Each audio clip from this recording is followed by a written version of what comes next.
안녕하세요. 워런 버핏처럼 매일 신문을 박전무와 함께 읽으면서 투자의 고수가 됩시다. 웜의 신박 오늘 8월 8일 오늘이 목요일이죠. 네, 목요일 순서 시작하도록 하겠습니다. 자, 이제 오늘도 상당히 중요한 기사가 많습니다. 이 서론을 또 길게 하면 뒤에 또 시간이 없어서 뒤에 거 못 읽을 가능성이 있어 가지고요. 오늘은 꾹 참고 바로 기사로 넘어가 보도록 하겠습니다. 오늘은 채권 얘기 좀 할 겁니다. 최근에 채권에 대해서 작년 초였나요? 재작년 말부터 그때 당시에 또 뭐 심각한 침체 온다, 뭐 유가도 폭락할 거고 여러 가지 그런 얘기 때문에 당시에 채권 투자하신 분들이 많으셔가지고 그죠? 그나마 우리나라 채권은 수익이 났는데 미국 채권은 작년 10월달에 5%까지 10년물이 올라가면서 그 주식 팔아서 뭐 채권 쪽으로 들어갔더니 채권에서 수익 안 나고 좀 마음이 좀 불편하셨던 분들이 꽤 많으셨을 건데. 이 채권 쪽이 이제 드디어 1, 2, 3, 4, 5로 상승 5파가 끝났거든요. 지금 하락파가 이제 시작이 되는 건데, 자, 증시에서 빠져나온 개미 채권에 빠졌다. 네, 요 기사로 먼저 한번 쭉 말씀을 드리겠습니다. 그리고 채권에 투자하셨던 분들은 앞으로 큰 그림, 채권도 큰 그림을 가지고 하셔야 되거든요. 이자를 받을 거냐 아니면 매매 차익으로 도망 나올 거냐. 네, 그렇게 보시면 되기 때문에. 자, 그러면 첫 번째 기사를 읽어 보겠습니다. 자, 증시에서 빠져나온 개미 채권에 빠졌다. 개인 투자자가 채권 쇼핑에 푹 빠졌다. 최근 주식시장 출렁임이 커지면서 증시에서 이탈한 개미의 투자금이 대거 채권 시장으로 이동한 결과인데 기준금리, 시장금리 하락된 시세 차익도 누릴 수 있는 만큼 채권 시장으로의 머니 무브는 한층 가속화할 전망이다. 채권은 사실은 만약에 국고채를 투자했다 치자고요. 중간에 금리가 왔다 갔다 하면서 채권 가격도 왔다 갔다 하죠. 그런데 결국은 채권이 2년 만기 채권 같은 경우에는 그냥 2년 동안 들고 있으면 내가 사는 시점에 결정된 그 금리를 그대로 확보하게 되는 거니까 2년 동안 들고 가면 손실 나는 건 없습니다. 정기적금하고 거의 뭐 비슷하죠. 단지 정기적금은 중간에 가격 변동성이 없는데 채권은 중간에 왔다 갔다 하면서 때로는 2년 동안 다 보유하고 있었던 것보다도 매매를 잘하면 네, 그 이자 이상의 매매 차익을 얻을 수도 있습니다. 그리고 10년은 더 듀레이션이 길면 길수록 10년 동안도 그냥 들고 가면 내가 1.5%의 10년물 국채를 샀다. 근데 금리가 급등을 했잖아요. 그러니까 한편으로 보면 잘못한 거죠. 10년 동안에 5%의 이자를 받을 수 있는 그 기회를 날려먹은 거죠. 너무 낮게 들어갔었으니까. 그래서 채권 가격이 중간에 많이 변동을 하는데 그냥 만기까지 끌고 가면 그냥 1.5% 이자를 받는다고 보면 됩니다. 근데 1.5가 2.5가 되고 하면 10년 동안에 1%씩 어떻게 보면 기회비용을 날린 거잖아요. 네. 그러면서 채권 가격이 1%의 10년치만큼 손실이 나게 되어 있습니다. 자, 그런데 지금 이제 채권이 어쨌든 금리가 피크아웃 치고 떨어지는 1파 하락이 있었기 때문에 여기서 채권 투자를 들어가는 거는 나쁘지 않다고 생각합니다. 채권 금리가 떨어지면서 발생하는 채권 가격의 상승이 더 나을지 아니면 주식이 나을지 그런 걸 갖다가 시장은 그 IQ 2만 시장은 계속 그걸 갖다가 비교를 하고 있습니다. 자, 큰 그림은 그렇게 말씀을 드리고 기사를 좀 더 읽어보겠습니다. 자, 최근 주식시장 출렁임이 커지면서 증시에서 이탈한 개미의 투자금이 이동하고 있는데, 기준금리, 시장금리 하락되는 시세 차익도 누릴 수 있는 만큼, 좀 전에 읽었던 거네요.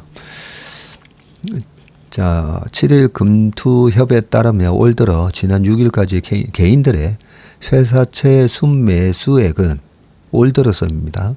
6조 2천억 정도 규모로 전년 같은 기간보다 2,368억 원 가량 증가했네요. 21년 순매수액이 1조 5,800억 원보다 4배 가량 많았고요. 올 들어서 지난 6일까지 유가증권 시장에서 개인은 8,398억 원어치 주식을 순매도했네요. 올 들어서. 하긴 올 들어서 그 시장이 계속 올라오면서 외국인이 대거 사고, 그죠? 개인하고 기관은 오히려 팔았었죠. 증시에서 이탈한 개인 자금이 채권으로 이동하는 분위기가 포착되고 있다. 개인이 회사채에 주목하는 것은 비교적 고금리를 제공하고 있어서인데, 연 3% 수준인 은행 예금금리보다 높아서이고, 고금리를 쫓는 개인은 미매각된 비우량채도 가리지 않고 쓸어 담고 있는데, 6월에 발행된 효성화학 트리플 B 플러스네요. 그리고 HLDNI가 트리플 B 플러스이고요. 기관을 대상으로 하는 수요 예측에서 미매각됐다고 합니다. 하지만 개인 등을 대상으로 하는 추가 청약 과정에서 물량을 상당액 다 처분했다고 합니다. 이들 회사채는 연 6.8에서 8.5%의 금리를 제공하면서 개인의 투자를 끌어냈는데, 효성화학 6.8에서 8.5면 괜찮은 것 같은데요. 롯데건설 A+는 지난달 26일 회사채 1,500원어치를 발행하는 과정에서 670억 원어치가 미매각됐네요. 롯데그룹에서도 롯데건설이 계속 말이 많지 않습니까? 이 물량은 여러 차례 청약 끝에 개인에게 모두 팔렸고요. 연 5.8%의 고금리를 제공해 매각에 성공했다. 아마 요거는 롯데건설이 A+를 유지하는 거는 아마 롯데그룹에서, 롯데그룹이니까 설마 부도 내겠어, 뭐 이런 생각들이 많이 있겠죠. 그리고 롯데건설이 발행을 할 때 롯데케미칼이나 어디서 아마 지급 보정 이런 거를 예전에 해줬었던 걸로 기억이 나는데, 그런 지급 보정이 있으면 크게 위험하지는 않죠. 그래서 금리가 효성화학 트리플 B 플러스보다도 당연히 이제 금리가 A 플러스니까 그것보다는 낮은 건 맞는데, 5.8% 고금리의 매각에 성공했다고 합니다. 자, 개인을 겨냥해서 매달 이자를 제공하는 월 지급식 회사채도 등장을 했는데, 월 이자를 지급하는 회사채가 그 쿠폰채라고는 하는데, 그죠? 보통 분기별로 그동안에 이자를 지급을 했었는데, GS건설, 롯데건설, HLDNI 등이 월 지급식 회사채를 발행했습니다. 밑에 나오네요. 통상 회사채는 석 달마다 이자를 제공하는데, 하지만 매달 받은 이자로 다양한 상품에 재투자하는 복리 효과도 누릴 수 있어서 개인들에게 인기다라고 되어 있습니다. 한국은행의 연내 기준금리 인하 기대가 커진 만큼 채권 시세 차익을 노리는 개미도 늘고 있는데, 채권 가격은 금리와 반대로 움직이고, 금리 인하 시점에는 채권 가격이 뜀박질하는 만큼 시세 차익을 얻을 수 있다. 하지만 채권에 과도하게 투자하는 데 대한 경고의 목소리도 있고요. 트리플 B급 비우량 회사채는 발행사 사정에 따라 원금을 떼일 가능성도 있습니다. 그만큼 꼼꼼하게 투자를 저울질해야 한다는 제언이 많고요. 회사채는 국채와 달리 유통 물량이 넉넉하지 않아 만기를 앞두고 제값에 매각하는 것도 여의치 않다라고 되어 있습니다. 우리가 얼마 전에 ELS 사태를 겪었었잖아요. 그래서 이런 채권도 똑같습니다. 만기까지 이 회사가 부도만 나지 않으면 채권을 살 때에 거의 확정되어 있는 그 금리를 받게 되는 거죠. 그렇게 따박따박 받다가 큰 위기가 왔을 때 한 방에 다 날릴 수가 있죠. 그렇기 때문에 채권도 약간 분산해서 투자하실 필요가 있습니다. 저런 회사채도 분산을 해서 어차피 그 트리플 B급이나 트리플 B 마이너스 아니면 뭐 A 마이너스 등등 보면 그 신용 등급에 따라서 이자율은 비슷하거든요. 근데 IMF 때처럼 뭐 그런 위기는 오지는 않을 거니까. 그래서 저렇게 채권 하실 때도 조금 나눠서 하시는 게 좋습니다. 근데 채권은 또 주식처럼 뭐 100만 원어치 살 수 있고 뭐 그렇게는 잘 안 되기 때문에 그게 분산을 하는데 약간 장벽이 될 수는 있긴 하겠지만 요즘은 이 증권사가 채권을 사와서 셀다운이라고 하거든요. 다시 재매각할 때 그걸 어디까지 쪼개서 셀다운 해주는지는 모르겠네요. 네, 아무튼 채권 ELS하고 비슷할 수 있다는 거 네, 늘 염두해 주시고 항상 투자하실 때 이 회사는 절대 앞으로 3년 채권 만기 전까지는 망하지는 않을 거야. 거기에 대한 이제 확신을 갖고 하시면 좋을 것 같습니다. 자, 두 번째, 대선의 피벗까지 미 우량 회사채 발행 1조 달러 넘어라고 되어 있거든요. 자, 기업들이 이렇게 회사채 발행을 마구마구 할 때는 앞으로의 경기 위기가 올 수도 있다. 그런 가능성이 있으면 회사도 마찬가지입니다. 경영을 하는데 현금을 확보를 해놓는 거죠. 주식도 마찬가지인 거죠. 주식도 애매한데 하면 현금은 어느 정도 가져갈 필요가 있는데 보통 그걸 하기가 힘듭니다. 그죠? 주식을 팔면 현금이 들어오면 바로 또 뭔가를 사야 된다라는 이 잘못된 습관이 있을 수가 있기 때문에요. 자, 미국 회사채 발행 시장이 불붙고 있고 페드의 피벗 전에 조금이라도 고수익을 챙기려는 투자 수요와 오는 11월 미국 대선 불확실성을 피해 미리 여유 자금을 확보하려는 기업들의 이해관계가 맞물리면서인데 올 들어 발행된 우량 회사채만 1조 달러를 돌파하는 등 4년 만에 발행 시장이 화랑장을 펼치고 있다. 떨어지는 미 국채금리 해가지고 5년 만기 기준으로 올 5월 달에 4.6이었는데 이번에 3.6까지 떨어졌다가 지금 3.757 이러고 있네요. 자, 블룸버그 통신에 따르면 이달까지 발행된 미국 우량 기업들의 회사채 발행 규모는 1조 달러를 넘었고요. 1370조 발행했네요. 지난달에만 총 1189억 달러 어치 회사채가 발행이 됐었는데 지난달에 한 150조 발행했군요. 월간 단위 기준으로 7년 만에 최대치라고 합니다. 그러면 우리는 또 이 7년 전이 어떤 상황이었는가 또 생각해 봐야 되죠.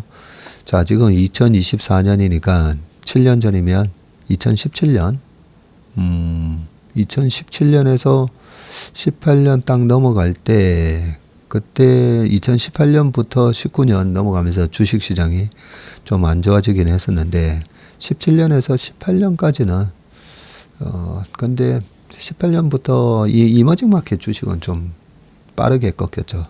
18년 1월 달에 우리나라 지수가 2600 보이고 그리고 실적은 2Q까지는 좋았었어요. 2Q까지는 반도체가 엄청나게 좋고 3Q부터 이제 꺾이기 시작했었는데, 자, 올해보다 더 이런 시기에 회사채 발행 규모가 1조 달러를 돌파한 거는 2020년 5월이 유일했다고 합니다. 그때는 뭐 코로나 때문에 그죠?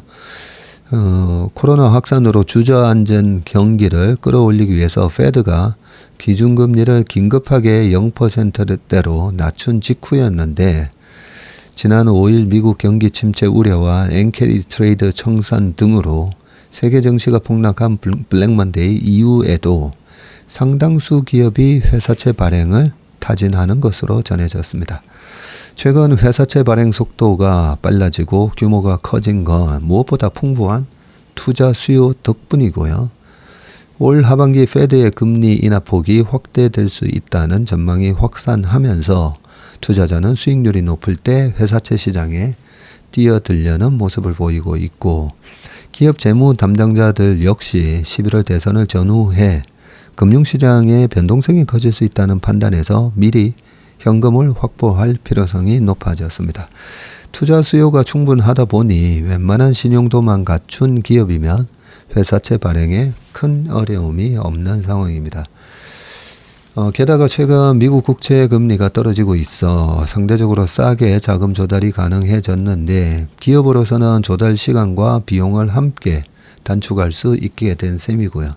이날 기준 10년 만기 미국 국채 금리는 올 2월 이후 최저 수준인 연 3% 후반, 5년 만기도 연 3%대 중후반에서 움직이고 있습니다. 바클레이즈는 미국 국채 금리가 심리적 주요 저항선인 연 4% 밑으로 떨어지면서 변동성과 무관하게 기업 재무 담당자들이 자금 조달을 원하고 있다면서 조달 비용 측면에서도 2022년 초 이후 가장 매력적인 환경이라고 설명을 했네요. 네. 자, 여기서 핵심적인 단어는 무엇보다 풍부한 투자 수요 덕분이라고 되어 있습니다. 이 투자 수요가 없으면 위기 상황에서 기업들은 채권을 발행하려고 하고, 하여튼 현금을 땡기려고 하고, 투자자 입장에서도 채권을 산다고 했을 때 아까 디폴트 가능성이라든지 이런 걸 여러 가지 고민하면서 주식을 사는 게 나으냐, 아니면 조금 더 안정적이면서 수익률은 적더라도 안정된 채권을 사는 게 나으냐, 아니면 이거 크게 리세션이면 채권도 어떻게 될지 몰라. 왜냐하면 신용 스프레드가 벌어질 수가 있거든요. 국채는 경기가 안 좋아지면서 떨어지는데 국채는 디폴트 리스크가 없으니까요. 그런데 회사채는 이거 잘못하다가 디폴트 나는 거 아니야? 하면서 회사채 금리는 안 떨어지게 됩니다. 그러면서 국채 금리하고 회사채 금리하고 차이가 이래 벌어지게 되고요. 하이힐드 투자 등급, 투기 등급에 들어가는 회사채는 어떻게 되겠습니까? 금리가 오히려 더 치솟게 되죠. 그러면서 하이힐드 스프레드라는 그런 지표가 경기에 대한 선행 지표 역할을 한다. 이렇게 시험에 많이 나옵니다. 네. 금융 관련된 시험 자격증이나 이런 거 준비하시는 분들은 이 신용 스프레드에 대해서 자주 시험에 나오니까 그 원리를 기억하시면 좋을 것 같고요. 아무튼 지금은 투자 수요가 풍부하다라고 되어 있습니다. 경기가 어느 정도 소프트 랜딩 정도만 일어난다면 채권 중에서도 나는 뭘 택할까? 3.5%짜리 국고채를 택할까? 아니면 아까 6%의 회사채를 택할까? 네, 회사채가 좀 더 투자 수익률 면에서는 유리하다고 봅니다. 소프트 랜딩인 경우에. 자, 그 다음은 일본이 이번에 금리 인상을 하면서 엔캐리 트레이드 자금이 놀라면서 회귀를 하고 금융시장에 큰 하나의 나비 효과를 줬는데요. 일주일 만에 태세 전환을 했다고 합니다. 자, 일본 중앙은행이 금리 인상 신중론으로 돌아섰고 전격적인 긴축을 단행하면서 지속적인 인상 가능성에 무게를 둔 지 일주일 만에 일본은행의 이 갈짓자 행보에 최근 반등세를 보이던 엔화 가치가 다시 하락했고 일본 증시는 장중 3% 가까이 치솟았다.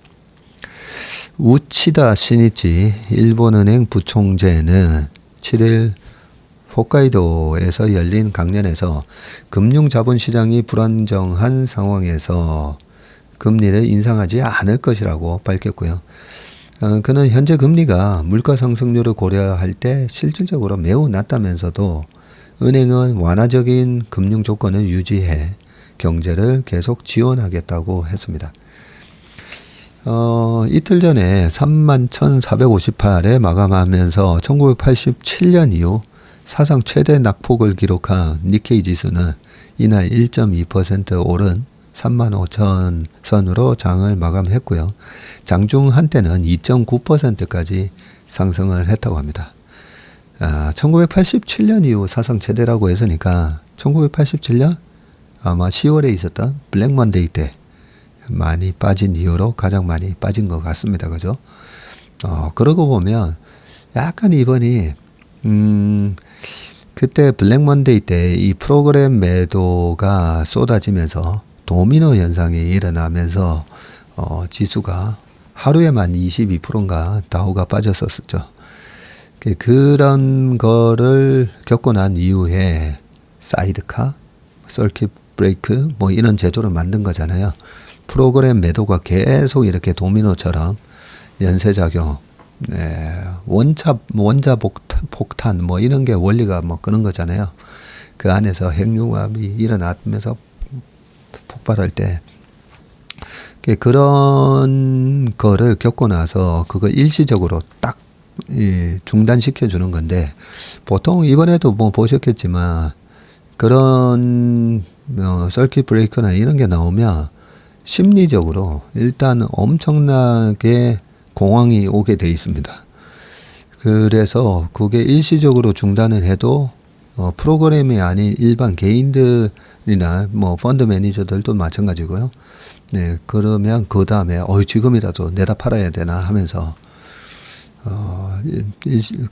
보면 거기서 멈추지 않고 항상 더 빠지게 돼 있습니다. 자, 그 87년 이후로 가장 큰 낙폭을 기록했다가 이번에 올라오고요. 하긴 니케이 지수가 42,000에서 2주 만에 이렇게 떨어지는 것도 참 그죠?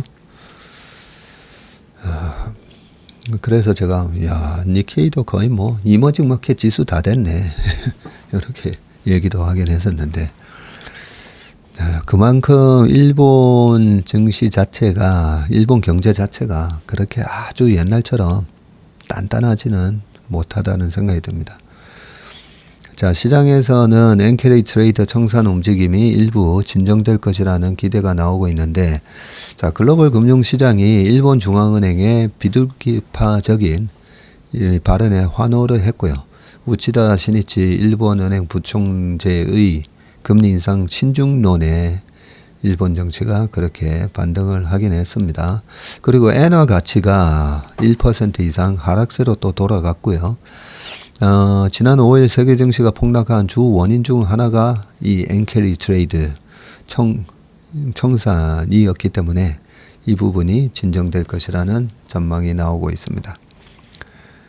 7일 외환시장에서 엔달러 환율은 장중 한때 148엔 턱 밑까지 상승을 했다가 다시 140엔대까지 떨어졌고요. 지금 147.3 하고 있네요. 엔달러 환율이.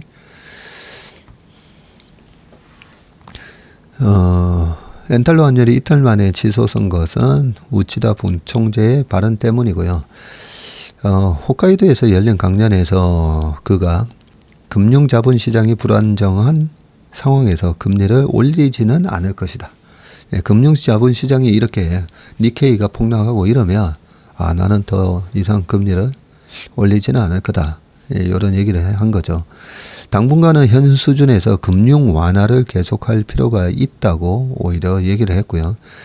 이날 개장과 동시에 하락 출발해 오전 약 2.6% 하락률을 보인 니케이가 우치다 부총재 발언이 나온 후에 한때 3%까지 급반등을 했었었네.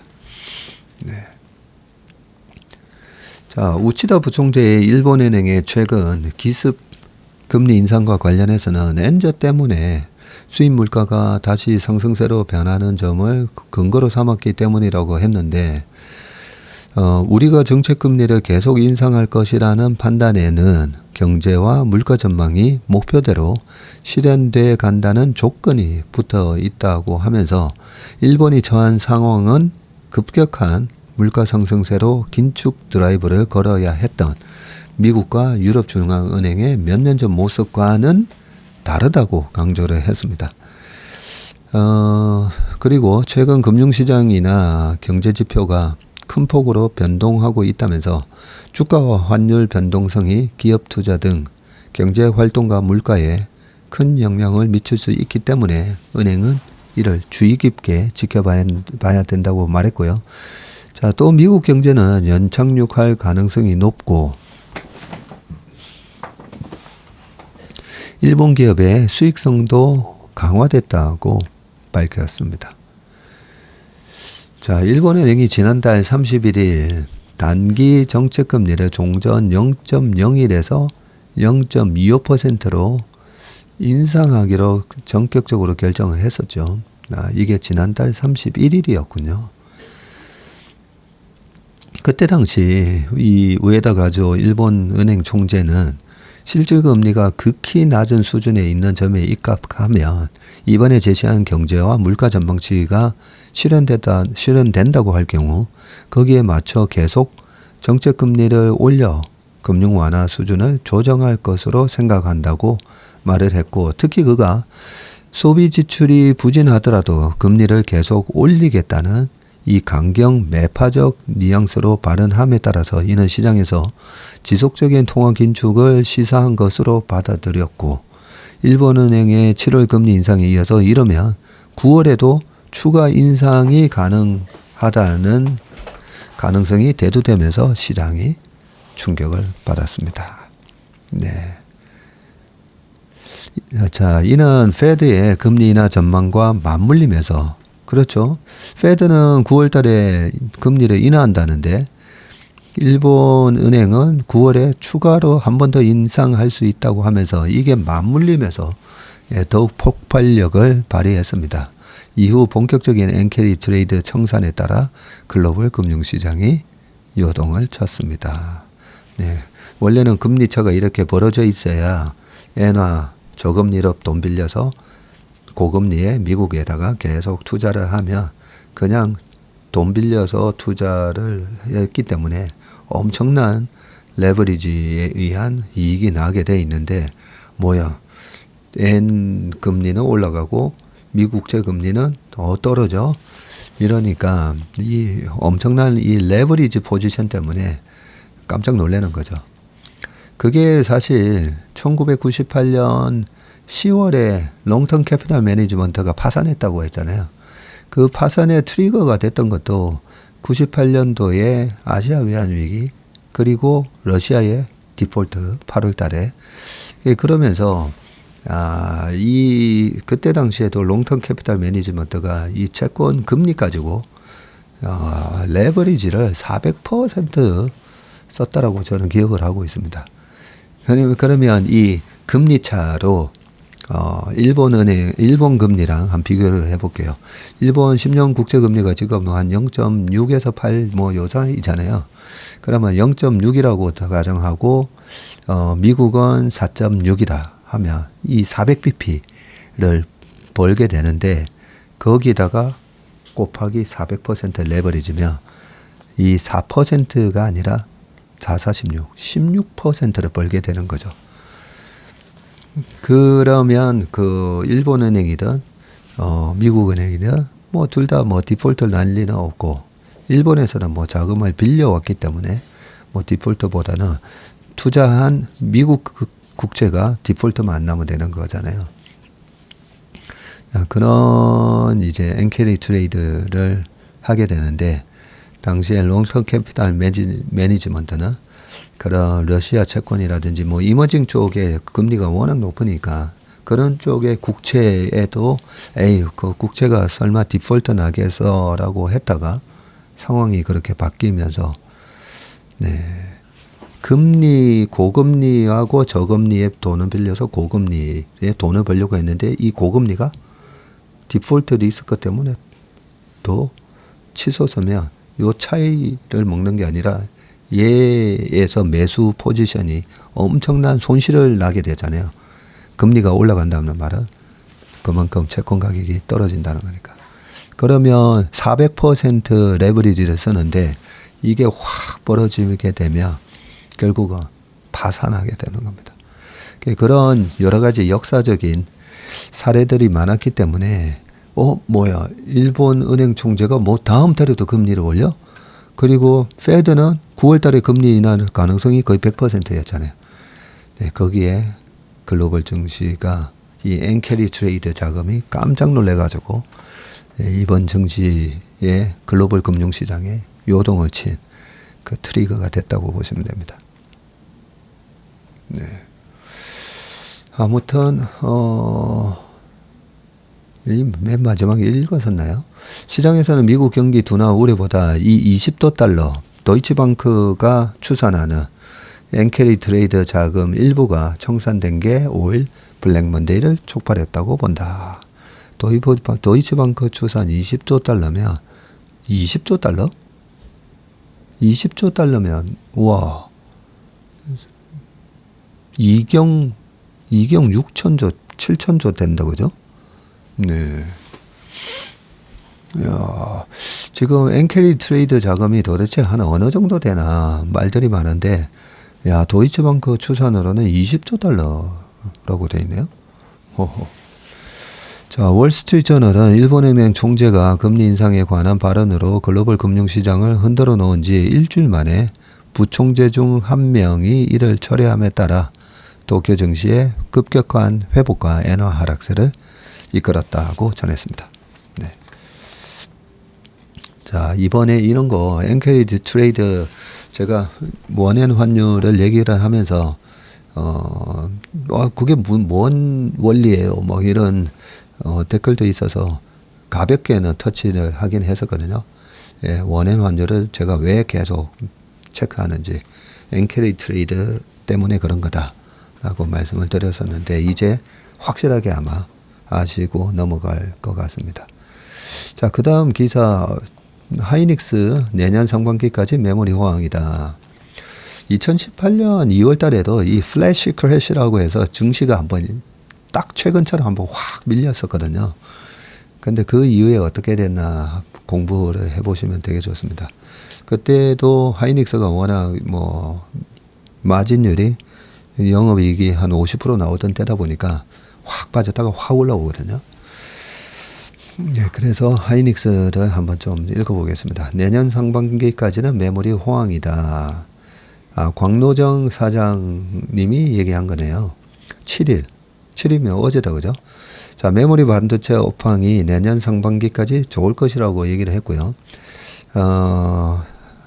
하이닉스 2000 캠퍼스에서 열린 함께하는 더 소통 행사에서 임직원들에게 HBM 수요가 메모리 반도체 업황을 끌어올렸다면서 이같이 말했고요. 인공지능, AI 서버용 HBM 등 고부가 가치 D램 수요 증가로 시작된 메모리 반도체 상승 사이클이 상당 기간 이어질 것이라는 얘기고요.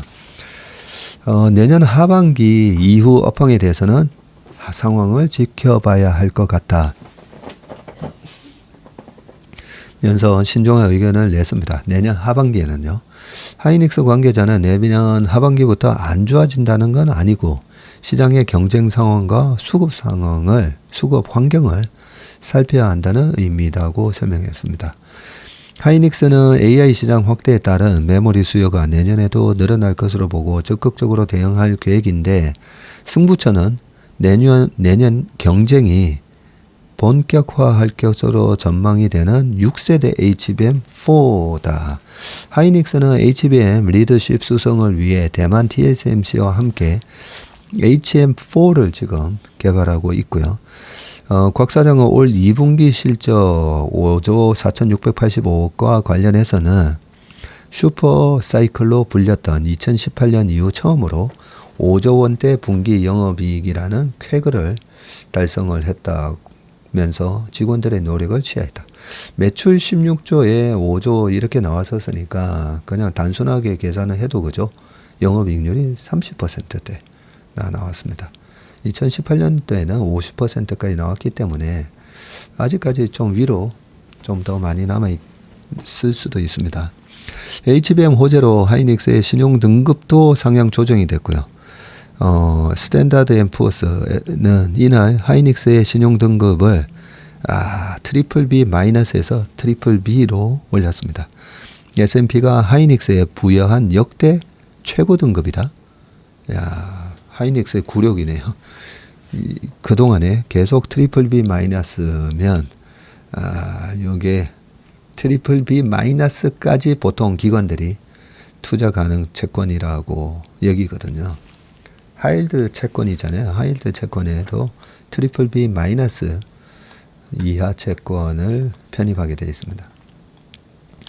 그리고 주식도 그렇고 국가도 그렇고요. 이 신용 등급이 약간 후행적이거든요. 후행적인데 아무튼 신용 등급의 방향대로 보통은 주가가 흘러가는 경향이 있습니다. 자, 그 다음 기사는 우버가 급등을 했고 에어비앤비는 급락을 했습니다. 공유 서비스 대표주자 희비는 도대체 왜? 자, 제가 둘 다 좋아하는 회사인데요. 글로벌 대표 공유 업체들이 2분기 실적을 발표한 뒤에 주가 희비가 크게 엇갈렸고요. 실적 호조와 신사업 성장 잠재력이 부각되면서 차량 공유업체 우버는 급부상한 반면에 숙박 공유업체 에어비앤비 주가는 미국 소비 둔화 우려에 직격탄을 맞았다고 되어 있습니다.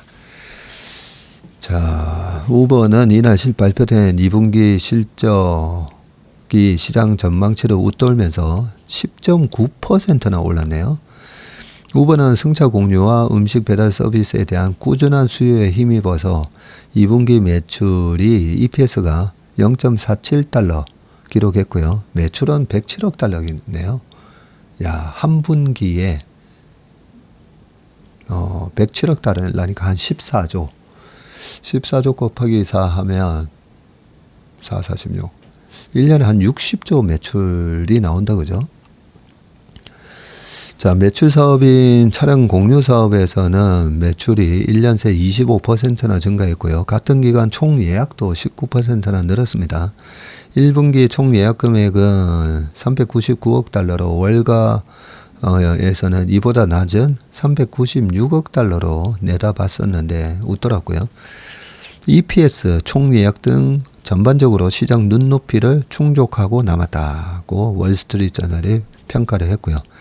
다라 코스로샤히 우버 CEO는 사업 전반에 걸쳐 성장하고 있다면서 중남미와 아시아 태평양 지역이 수요를 견인했다고 말을 했습니다.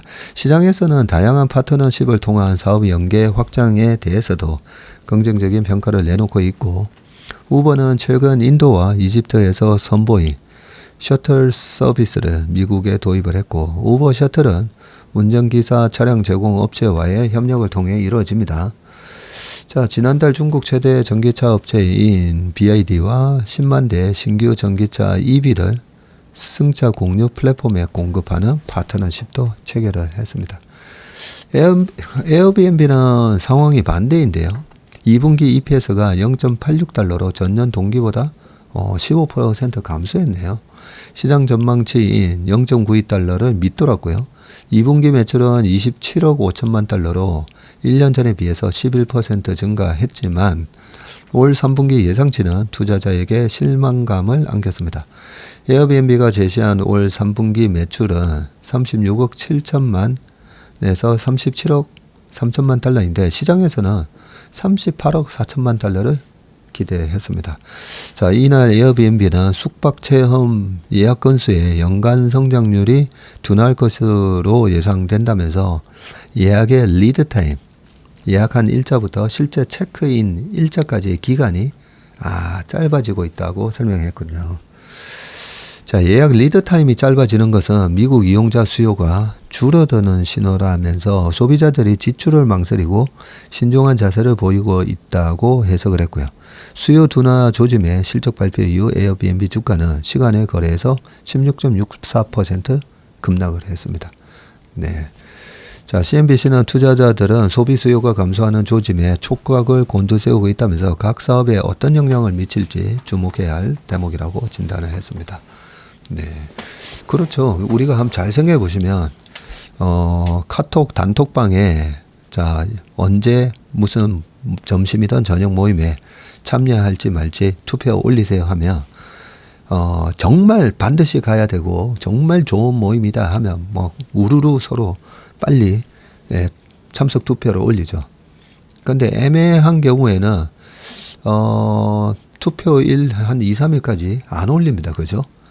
투표 잘 안 합니다. 내가 뭔가 상황을 보고 갈지 말지 결정하겠다고. 그런 거랑 사실 똑같은 거죠. 이 예약의 리드 타임이, 돈이라든지 여러 가지 직업에 대한, 고용에 대한 여러 가지가, 확신이 있으면 한 6개월 뒤, 1년 뒤에 대한 예약도 할 건데, 경제가 어려워지고 뭔가 불확실해지면, 단기적인 예약은 많은데 장기적인 이런 예약이 없어지면서 리드 타임이 짧아지고 있다라는 얘기를 해줬습니다. 자, 마지막 기사입니다. 좀 빨리 했더니 시간에 거의 맞춰서 마무리할 수 있을 것 같습니다. 자, 큰손들 미 급락장에서 140억 달러 규모 매수를 했다라고 되어 있습니다. 자, 이렇게 급락을 하면 이 스마트 마니가 이 레버리지를 일으키다가 반대 매매로 토해내는 그 물량들을 싹 잡아가게 되거든요. 자, 큰 손이 매수를 했는지 아니면 또 조막손들이 단타 노리고 매수를 했는지, 그 부분에 대한 기사입니다. 자, 미국 증시에서 수조 달러 규모의 매도 주문이 쏟아진 지난 5일 헤지펀드 등 기관 투자가들이 저가 매수에 나선 것으로 나타났는데, 개인 투자자들이 주로 저가 매수에 뛰어든 과거 주가 급락 시기와는 다른 양상이다. 기관 투자가는 최근의 증시 급락이 경기 침체에 대한 과잉 우려 때문인 것으로 보고 있다는 해석이 나오고 있고요. 골드만삭스의 프라임 브로커리지가 집계한 데이터를 인용해 초보 투자자들이 빠져나가는 동안 헤지펀드는 3월 이후 가장 빠른 속도로 미국 개별 주식을 사들였다는 보도를 하고, PBS는 대차거래, 신용 제공, 자문 등 헤지펀드가 요구하는 금융 서비스를 제공하는 사업부이고, 골드만삭스에 따르면 헤지펀드들은 IT 업종 주식을 가장 많이 매수를 했고요.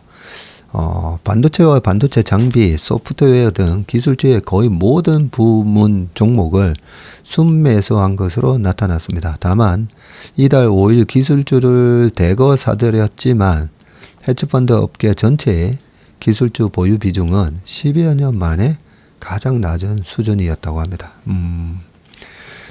헤지펀드들은 같은 날 의료, 필수재, 인프라주 등을 순매수한 반면에 소비재하고 부동산 금융주 등은 매도를 했네요. JP모간의 분석에도 기관들은 S&P 500 지수가 3%가량 급락하는 하락장에서 주식 140억 달러어치를 순매수를 했고, 헤지펀드는 앞서 수개월 동안 주로 주식을 순매도를 했었네요.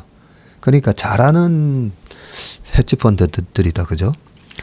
블룸버그 통신은 전문 트레이더들이 연중 최악의 하락장에서 매수에 뛰어든 것은 최근의 주가 하락이 경제 지표에 대한 과잉 반응이라는 강세 논거를 뒷받침하는 것이라고 분석을 했습니다.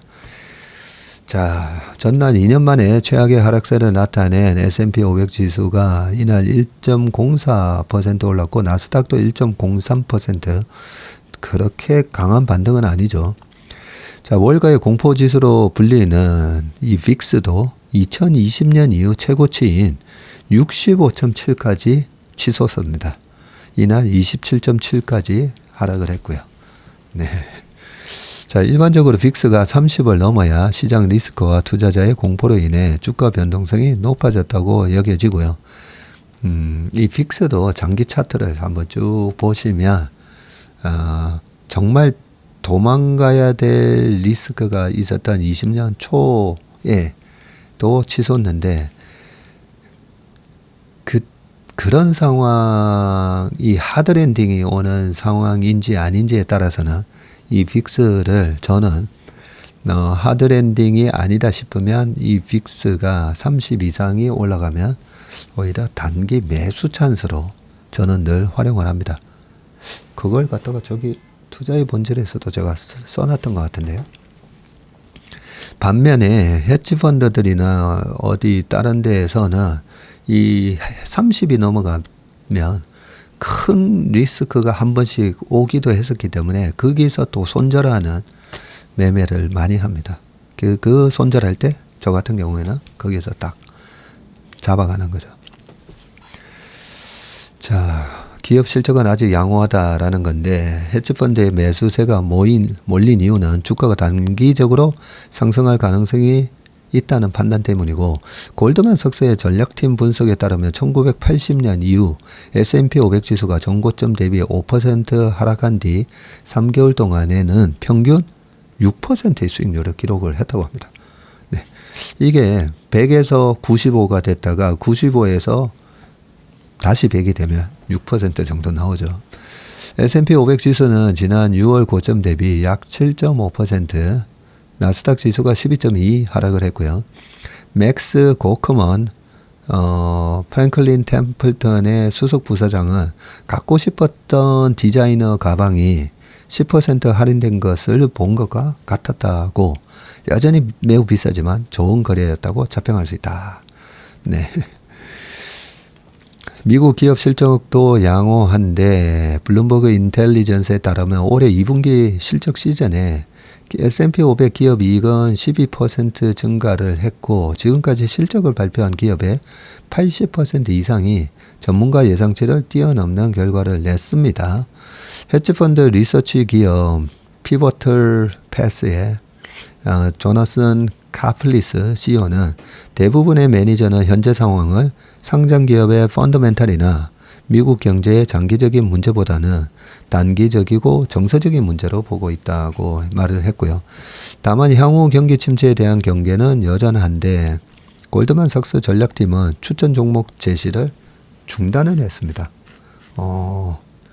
골드만삭스 보고서는 벤치마크 지수 하락 후 전망은 경기 침체를 앞둔 조정의 일부로 발생한 경우와 경제성장이 회복하는 환경에서 발생한 경우가 현저하게 다르다고 경고를 했고요. 그렇죠. 일반 투자자들이 섣불리 뛰어들기에는 위험하다는 얘기고, 시티그룹 리서치팀 역시 보고서에서 경기 침체 시나리오는 결코 가격에 반영되지 않았다라고 또 강조를 하고 있습니다.